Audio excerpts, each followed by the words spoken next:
सिंह जी के साहिबजादों की महान शहादत को नमन करते हुए गुरुद्वारा दशमेश दरबार, शहीद नगर, विभव नगर, आगरा में चल रहे लड़ीवार गुरमत समागम सफर-ए-शहादत शहीदी सप्ताह के तृतीय दिवस श्रद्धा, शौर्य और गहन भावनात्मक वातावरण में संपन्न हुआ। ये दीवान गुरु साहिब के अद्वितीय त्याग, संघर्ष और धर्म की रक्षा हेतु दिए गए सर्वोच्च बलिदान को स्मरण करने के लिए समर्पित रहा। आज के दीवान में पंथ के प्रसिद्ध कथा विचारक भाई साहिब भाई बलदेव सिंह मोहाली वाले ने गुरमत विचारों के माध्यम से संगत को निहाल किया। उन्होंने चमकौर की ऐतिहासिक जंग के उपरांत श्री गुरु गोबिंद सिंह जी द्वारा वह स्थान त्याग कर विभिन्न स्थानों से होते हुए माछीवाड़ा के जंगल पहुंचने के अत्यंत मार्मिक एवं प्रेरणादायी इतिहास का विस्तार से वर्णन किया।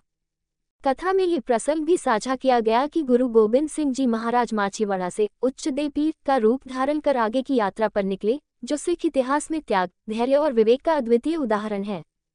समागम में हजूरी रागी भाई हरजिंदर सिंह द्वारा प्रस्तुत कीर्तन से वातावरण पूर्णतः गुरुमय हो गया। दीवान की समाप्ति उपरांत गुरु की अरदास एवं हुक्मनामा लिया।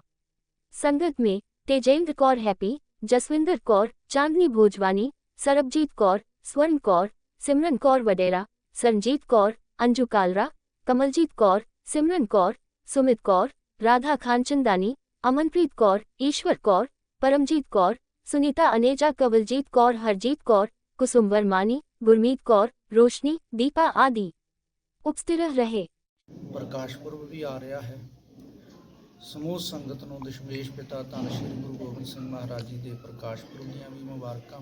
ਇਹਦੇ ਨਾਲ ਕਿਉਂਕਿ ਸ਼ਹੀਦੀ ਹਫ਼ਤਾ ਸਮੁੱਚੇ ਸਿੱਖ ਜਗਤ ਵਿੱਚ ਸ਼ਰਧਾ ਭਾਵਨਾ ਦੇ ਨਾਲ ਸਮੁੱਚਾ ਹੀ ਸਿੱਖ ਜਗਤ ਸੰਸਾਰ ਦੇ ਕੋਨੇ-ਕੋਨੇ ਦੇ ਵਿੱਚ ਉਹਨਾਂ ਸ਼ਹੀਦਾਂ ਨੂੰ ਵੀ ਯਾਦ ਕਰਦਾ ਹੈ, ਜਿਨ੍ਹਾਂ ਨੇ ਪੋਹ ਦੇ ਇਸ ਹਫ਼ਤੇ ਦੇ ਵਿੱਚ ਦਸ਼ਮੇਸ਼ ਪਿਤਾ ਜੀ ਦੇ ਚਾਰੇ ਲਾਲਾਂ ਦੀਆਂ, 5 ਪਿਆਰਿਆਂ ਵਿੱਚੋਂ 3 ਪਿਆਰਿਆਂ ਦੀਆਂ, 5 ਮੁਕਤੇ ਤੇ ਹੋਰ ਬੇਅੰਤ ਸਿੰਘ ਸਿੰਘਣੀਆਂ ਜਿਨ੍ਹਾਂ ਨੇ ਸ਼ਹਾਦਤਾਂ ਦੇ ਜਾਮ ਪੀਤੇ, ਉਹਨਾਂ ਸ਼ਹੀਦਾਂ ਨੂੰ ਯਾਦ ਕੀਤਾ ਜਾਂਦਾ ਹੈ।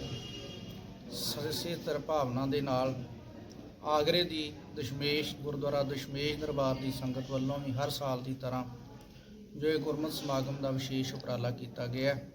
ਸਾਡਾ ਸਾਰਿਆਂ ਦਾ ਜਿਹੜਾ ਫਰਜ਼ ਬਣਦਾ ਹੈ ਕਿ ਅਸੀਂ ਗੁਰੂ ਸਾਹਿਬ ਦੀਆਂ ਸਿੱਖਿਆਵਾਂ ਤੇ ਸ਼ਹੀਦਾਂ ਦੇ ਉਹਨਾਂ ਪਾਏ ਪੂਰਨਿਆਂ ਤੇ ਚੱਲ ਸਕੀਏ। ਇਹ ਸਾਡੀ ਸਾਰਿਆਂ ਦੀ ਸਤਿਗੁਰੂ ਜੀ ਦੇ ਚਰਨਾਂ 'ਚ ਅਰਦਾਸ ਹੈ ਕਿ ਸਾਨੂੰ ਸਾਰਿਆਂ ਨੂੰ ਇਹ ਸੋਝੀ ਬਖਸ਼ਿਸ਼ ਕਰਨ, ਸਤਿਗੁਰੂ ਕਿਰਪਾ ਕਰਨ। ਇਸੇ ਤਰ੍ਹਾਂ ਸੰਗਤ ਵੱਧ ਚੜ੍ਹ ਕੇ ਇਹਨਾਂ ਗੁਰਮਤਿ ਸਮਾਗਮਾਂ ਦਾ ਲਾਹਾ ਲਵੇ ਤੇ ਗੁਰਮਤਿ ਸਮਾਗਮਾਂ ਵਿੱਚ ਹਾਜ਼ਰੀਆਂ ਭਰ ਕੇ ਗੁਰੂ ਦੀਆਂ ਖੁਸ਼ੀਆਂ ਪ੍ਰਾप्त करेंगे। गुरु जी ने जो आज आपने संदेश में बताया कि ये संगीत पे पाबंदी और इस तरह के थोड़ा कुछ विचार बताएं। गुरु गोबिंद सिंह सच्चे पातशाह महाराज जी के वेले इस देश का जिहड़ा हुक्मरान सी औरंगजेब सी ते औरंगजेब जी ने बहुत लंबा समा जिहड़ा इस देश ते राज कीता है। लगभग 50 साल के करीब उहदा राज भाग सी, पर उहदे 50 साल के राज भाग नूं एक वधिया राज भाग के तौर पर नहीं जाणिया जाता, क्योंकि उन्हें अपने राज भाग दे विच बहुत सारे जिहड़े सीगे वो जुल्म कीते सीगे। उहदे जुल्म की दास्तान बहुत लंबी है।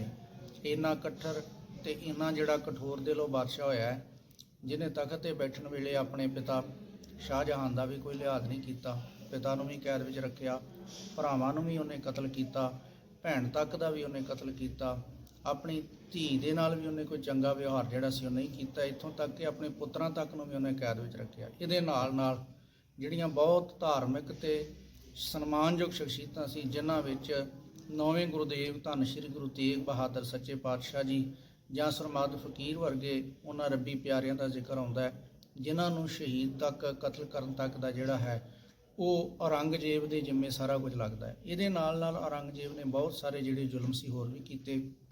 ਦੇਸ਼ ਦੇ ਵਿੱਚ ਧਾਰਮਿਕ ਸਥਾਨ ਜਿਹੜੇ ਦੂਸਰੇ ਧਰਮਾਂ ਦੇ ਅਨਮਤ ਦੇ ਧਾਰਮਿਕ ਸਥਾਨਾਂ ਦੇ ਉੱਤੇ ਜਿਹੜੀ ਸੀ ਉਹਨੇ ਪਾਬੰਦੀ ਲਾ ਦਿੱਤੀ ਸੀ ਕਿ ਨਵੇਂ ਜਿਹੜੇ ਧਾਰਮਿਕ ਸਥਾਨ ਉਹ ਸਾਰੇ ਨਹੀਂ ਜਾ ਸਕਦੇ। ਪੁਰਾਤਨ ਧਾਰਮਿਕ ਸਥਾਨਾਂ ਨੂੰ ਜਿਹੜੀ ਮੁਰੰਮਤ ਨਹੀਂ ਕੀਤੀ ਜਾ ਸਕਦੀ।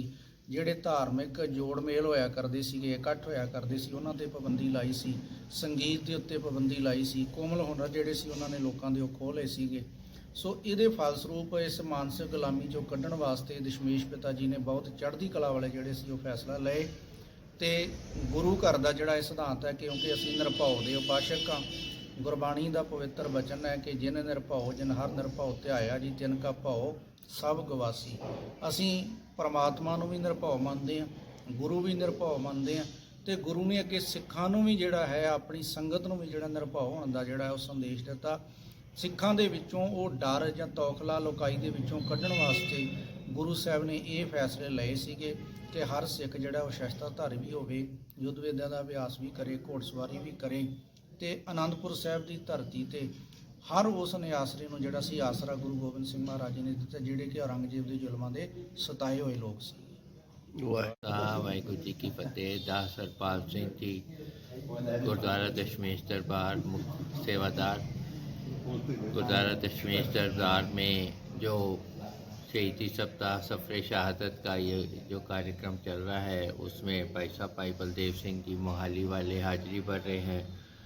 जिस तरह से वो हमें इतिहास के साथ जोड़ रहे हैं, बहुत सारी बातें ऐसी हमें पता लगी जो अभी तक हमारी जानकारी में नहीं थी। गुरु गोबिंद सिंह जी ने कैसे जुर्म का विरोध किया, कैसे औरंगजेब की एक एक बात के आगे वो झुके नहीं।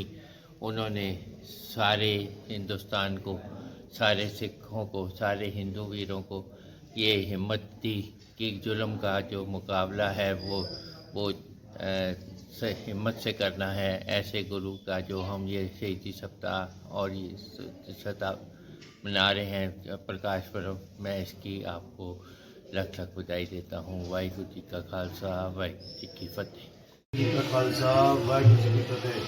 गुरुद्वारा दशमेश दरबार शहीद नगर गुरुग्राम नगर में अपार अपार कृपा, गुरु गोबिंद साहिब जी की अपार अपार कृपा के सदके आज यहाँ पे जो कथा कीर्तन की वर्षा हो रही है, गुरु गोबिंद साहिब जी के 4 साहिबजादों माता गुजरी परिवार की शहादत को नमन करते हुए यहाँ पे विशेष समागम, जिसमें पंथ के महान कथावाचक जो भाई साहब भाई बलदेव सिंह माहौली वाले सुबह शाम की जो कथा कर रहे हैं, निश्चित ही मैं आपके चैनल के माध्यम से कहना चाहूँगा कि इस कथा को कोई भी ना छोड़े।